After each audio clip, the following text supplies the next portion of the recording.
Magandang araw ng Lunes. Narito na ang headlines dito sa Philippine News Agency.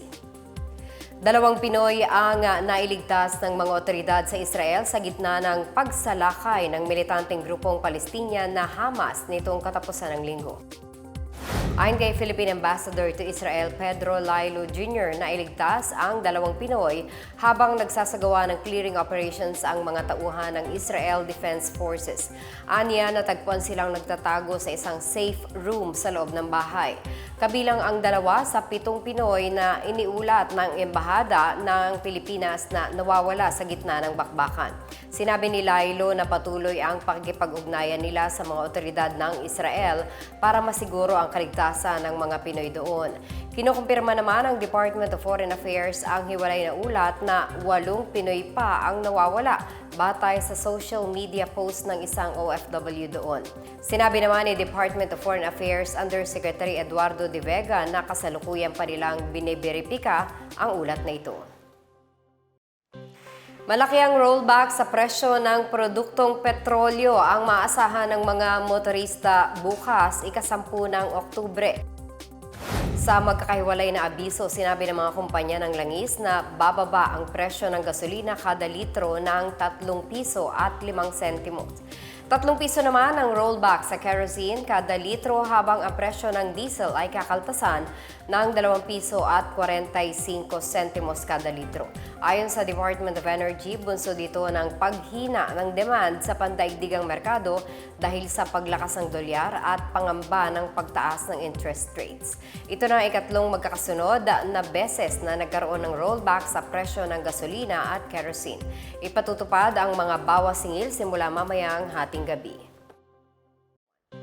Opisyal na nagpadala ng kahilingan ng Philippine Olympics Committee o POC sa International Olympic Committee o IOC hinggil sa pagsali ni Senador Manny Pacquiao sa 2024 Paris Olympics bilang isang amateur.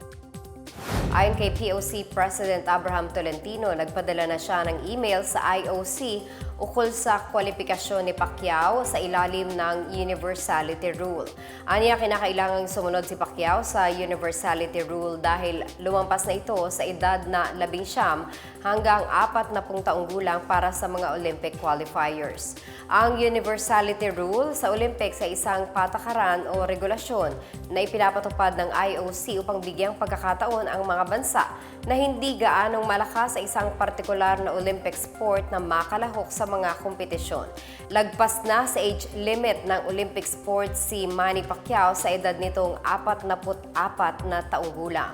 Positibo naman si Tolentino na papayag ang IOC dito. Inaasahang lalabas ang sagot ng IOC ukol dito sa Abril ng susunod na taon.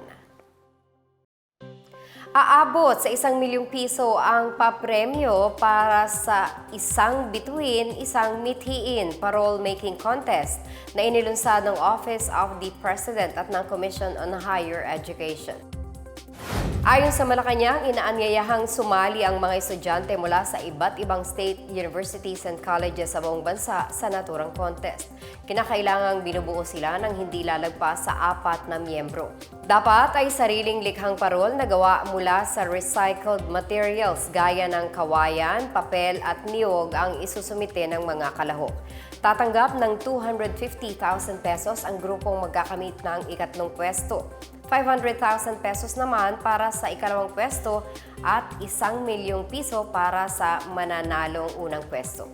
Samantala, ang mga paaralan naman na kanilang nire-represent ay tatanggap ng isang photo at video editing package na binubuo ng Gigabyte G7 laptop, isang taong subscription ng Adobe Creative Cloud, Canon M50 camera, isang DJI Ronin SC camera stabilizer 3-axis gimbal, at isang Insta360 Flow AI-powered smartphone stabilizer.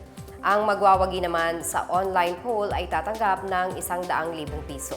Ang mga horado para sa taong ito ay kinabibilangan ni na King of Talk, Boy Abunda, ang kilalang arkitekto at dating Commissioner for Cultural Heritage ng National Commission for Culture and the Arts na si Conrad Onglao at ang arkitekto at dating Commissioner for Culture ng UNESCO National Commission of the Philippines na si Nico Manalo.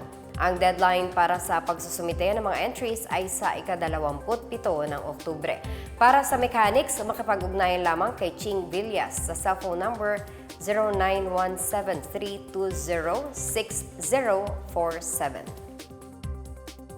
At yan ang pinakabago at pinakamahalagang balita sa mga oras na ito, hatid sa inyo ng PNA Headlines.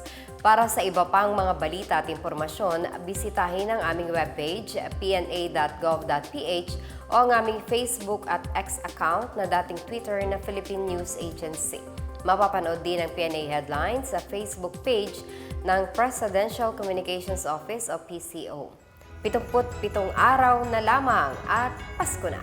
Ako po si Marita Muahe, itong PNA Headlines, naghahatid ng mga balitang nagbubuklod sa bagong Pilipinas.